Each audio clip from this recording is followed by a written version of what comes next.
In the biting chill of a Seattle dawn in October 2027, the worn-out windows of Evergreen Care Home let in a draft that seemed to carry the weight of forgotten lives.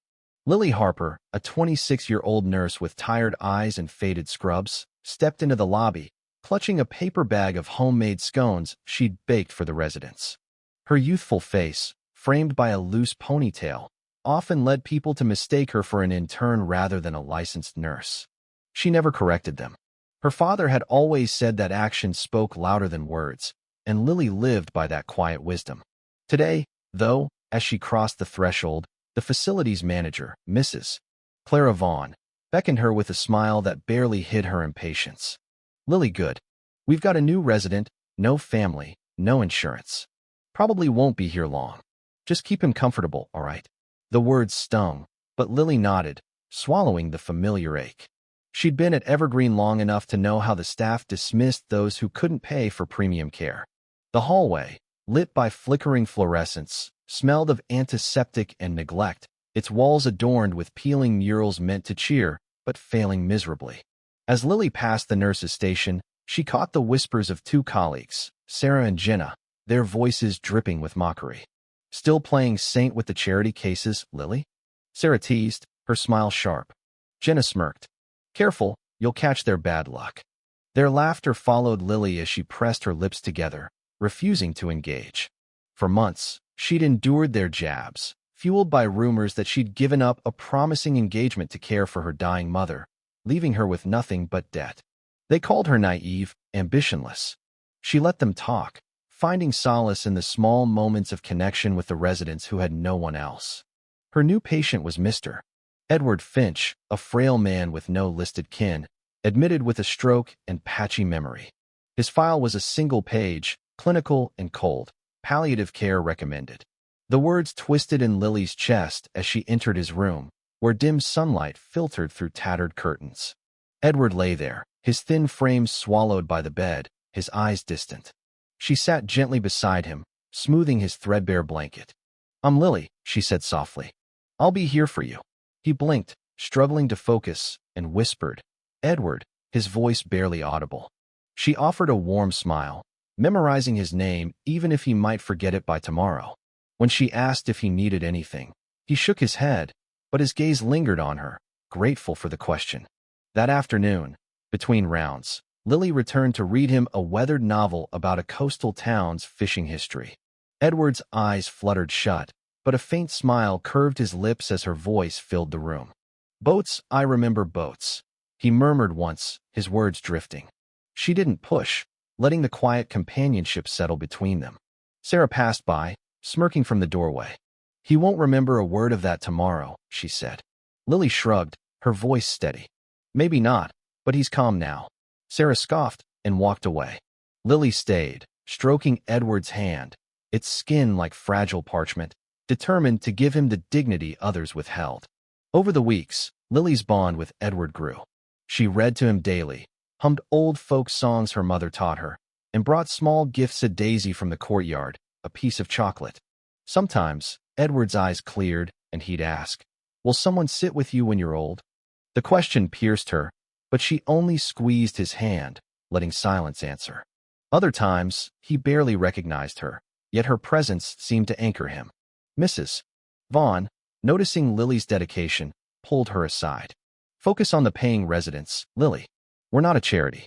The words burned, but Lily nodded, slipping into Edward's room after hours to read or hold his hand until he slept. In the break room, she overheard Sarah and Jenna mocking her. "Hoping for a secret will from a penniless old man." Jenna laughed. "Good luck with that." Their words stung, but Lily's resolve held firm. She wasn't chasing reward, she was answering a calling. Life outside Evergreen wasn't kinder. Returning to her cramped apartment one night, Lily found an eviction notice pinned to her door. Her landlord, unimpressed by her promises of payment, shrugged. "This isn't a shelter, Harper.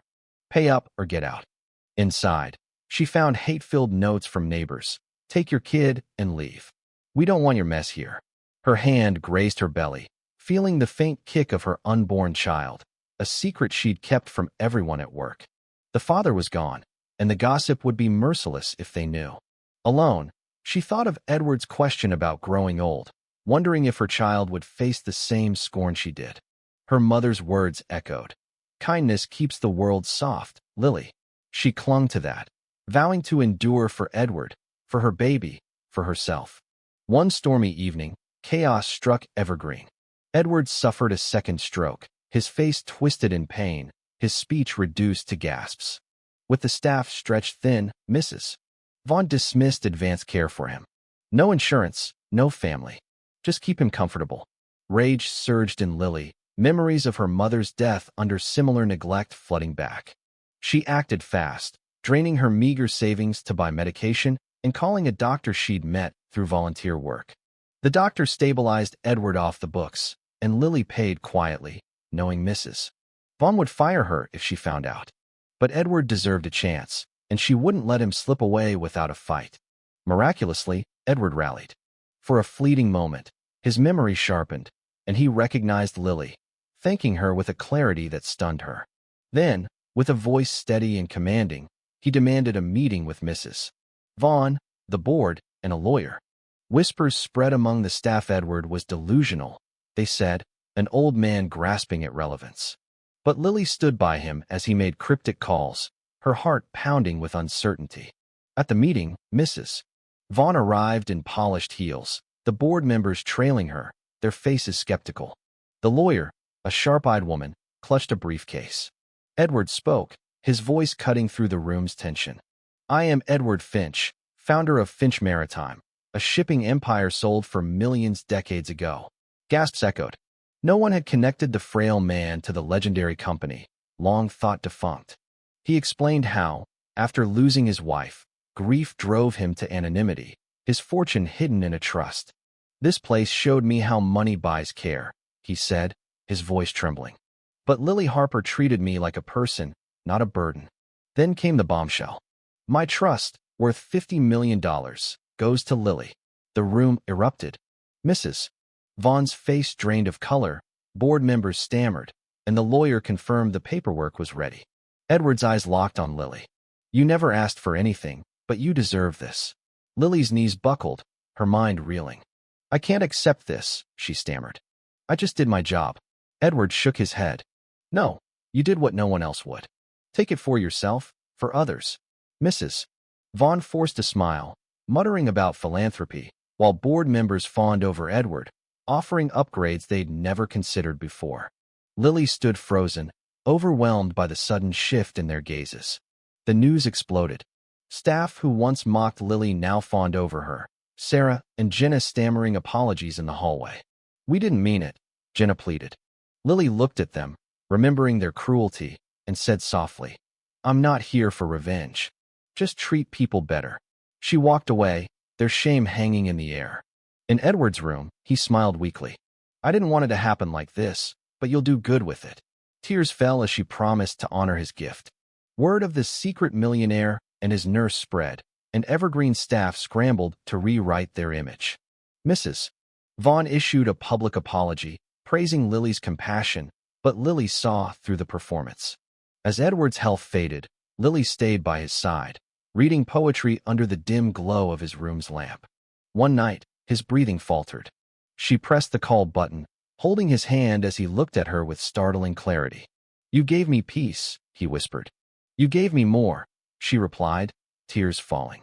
He exhaled softly and was gone. At his quiet funeral, Lily spoke of his gentle soul, vowing to ensure no one else died alone. The tabloids spun wild tales nurse turned gold digger, secret romance, but Lily ignored them, pouring her energy into the Finch Harper Foundation. She used Edward's fortune to fund care for forgotten seniors, refurbish Evergreen, and train staff to prioritize compassion. Mrs. Vaughn was demoted, replaced by a director with heart. Lily remained humble, wearing her old scrubs, visiting residents, and quietly forgiving those who sought redemption, though their past words lingered. Her foundation grew, offering free care, scholarships, and advocacy. Neighbors who once scorned her sent apologies, but she focused on her mission, balancing motherhood with her work. Evergreen transformed into a beacon of care, its halls bright, its staff kinder. Lily visited Edward's grave monthly, leaving a single Lily, whispering thanks for the legacy they built. At a foundation event, with her toddler in her arms, she dedicated it to Edward, the man whose trust in her changed countless lives. One act of kindness, she said, can echo forever. What do you think? Did Lily deserve the fortune, or was Edward's decision too impulsive? Should she have confronted her cruel co-workers more harshly, or was her forgiveness naive? Could wealth ever truly fix a broken system, or is compassion the real currency? Share your thoughts, like, and subscribe for more stories where quiet acts spark seismic change.